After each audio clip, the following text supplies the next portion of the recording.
Art centre जो नई दिल्ली में, इसकी संस्थापक हूँ।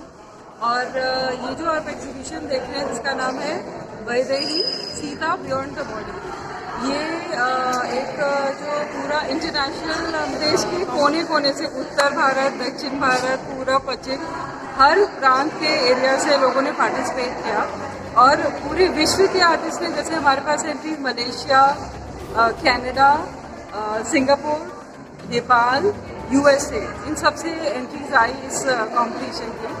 और ये एक सीता का जो परसेप्शन है, जो कि एक खाली एक पत्नी का परसेप्शन या फिर एक माँ का, but Sita is much beyond all this, and so that's what the whole documentation is about. I think this is the biggest documentation on माँ सीता, जिसमें कि उनके हर प्रकार की कहानियाँ डॉक्यूमेंटेड है।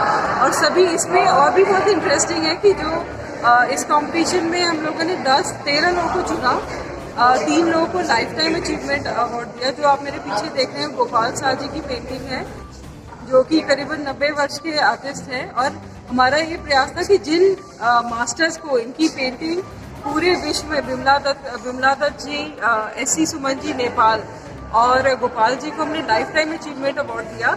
और ये पहली बार ऐसा हुआ है क्योंकि we have recognise those artist who have not been recognized by the government fully, who deserve this, but they have not been recognized.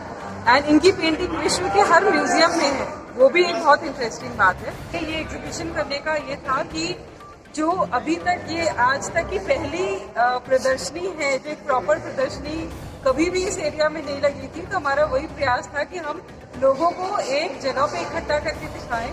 जो सीनियर मोस्ट जैसे गोपाल जी हैं, चाहे बिमला दत्त जी से लेके जो यंगेस्ट हमारे एक 9th स्टैंडर्ड की बच्ची है पुणे से, वहाँ तक के पेंटिंग्स हमने एक साथ एक प्लेटफॉर्म में प्रदर्शित किया है। और ये अपने आप में बहुत यूनिक प्रदर्शनी है, क्योंकि ये पहली बार अपनी धरती पे मिथिलांचल में मिथिला पेंटिंग की पहली एग्जीबिशन है। तो इससे मैं काफ़ी, मुझे गौरव जैसा महसूस हो रहा है अंदर से कि वी कुड डू इट। तो यहाँ पे करना बहुत मुश्किल काम था, बट आप जो यहाँ पे करीबन 100 पेंटिंग एक साथ देख पाएंगे।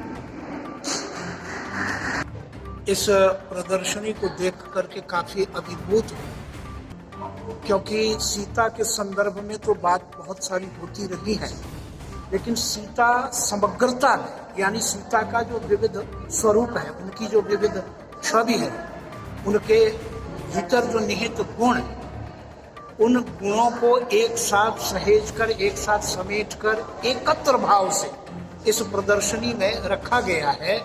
और शायद मैं जितना जानता हूँ, प्रायः संसार में यह पहली प्रदर्शनी है जिसमें सीता के इतने स्वरूप को दर्शाया गया है। इसमें सीता का पृथ्वी से प्राकट्य से लेकर बाद में एक पुत्री के रूप में, एक राम की जो प्रेयसी हैं, उनकी जो पत्नी है, उसके रूप में, या वनगमन में जो उनकी छवि रही, उनका जो चरित्र रहा वो, या फिर उस शिव धनुष को भी बाएं हाथ से उठा लेना, जिस शिव धनुष को महायोद्धा पर्यंत हिला डुला तक नहीं सके, यह समग्र भाव इसमें आया है। साथ साथ हम अगर कहें एक वाक्य में, तो कह सकते हैं कि सीता का संपूर्ण जीवन चरित्र, सीता का संपूर्ण व्यक्तित्व, सीता की समग्र छवि एक जगह अगर कहीं निहित हुई है, एक जगह कहीं एकत्र भाव से प्रदर्शित हो रही है, तो वह है कामेश्वर सिंह दरभंगा संस्कृत विश्वविद्यालय में मधुबनी लिटरेचर फेस्टिवल के अवसर पर यह प्रदर्शनी, जिसमें आप सीता के संदर्भ में जितना रूप ढूंढें, उनके जितने प्रकार देखने का प्रयास करें, सभी मिल जाएंगे। और यह भी एक खूबी है कि देश के जो कलाकार हैं, मिथिला पेंटिंग बनाने वाली जो महिला कलाकार हैं या पुरुष कलाकार हैं, उनका अवदान तो है ही, कई विदेशी कलाकारों के कृति को, उनके कृतित्व को यहाँ समेटा गया है। यह बहुत ही महत्वपूर्ण और मिथिला के संदर्भ में अत्यंत महत्वपूर्ण है। संसार भर में मिथिला पेंटिंग के माध्यम से मिथिला की एक विशिष्ट परिचिति रही है। सीता को लेकर के भी संसार में परिचिति रही है, लेकिन चित्रकला के माध्यम से, कला के माध्यम से सीता के समग्र स्वरूप को एकत्र भाव में सहेजना, यह प्रथम स्तुत्य, उत्साहवर्धक एवं प्रेरक प्रयास है। अहाँ देखल छी जानकी टू डे।